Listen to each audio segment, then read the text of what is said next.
D.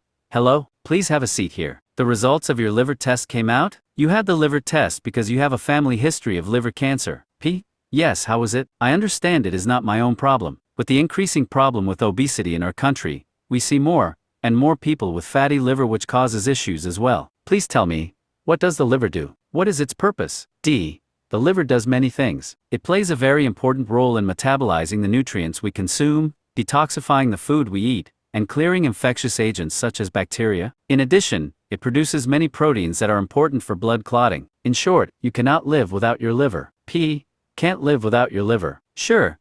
Somehow I knew you were going to say that, but, and also, it was unusual in that if you take a piece of the liver away, it will grow back. D. Yes, the liver regenerates. In fact, this function is extremely important clinically. In organ transplantation, we can remove part of the liver from a donor and transplant it to a patient with liver failure. When both the donor and the recipient are monitored, we can see that within 6 months both livers regenerate to normal size. This remarkable function is very helpful in liver transplantation. P.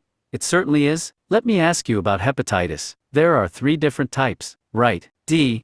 Hepatitis means that the liver is inflamed. So there are more than 3 types of viral hepatitis, but in our country, the 3 we are most concerned about are hepatitis A, hepatitis B, and hepatitis C. P. What are the differences in terms of how that viral infection is transmitted, and what the prognosis is, or how serious it can be? D. The transmission route of hepatitis A is different from that of hepatitis B and C. Hepatitis A is usually contracted by eating contaminated food. If the person who prepared the food did not wash their hands well, and you eat that food, you ingest the hepatitis A virus and become infected. For hepatitis B and C, the infection occurs through the bloodstream. So in the past, when blood products were not properly screened, transfusions were a common route of infection. That no longer happens, at least in our country. Another route is intravenous drug abuse. That is another way to get hepatitis B or C.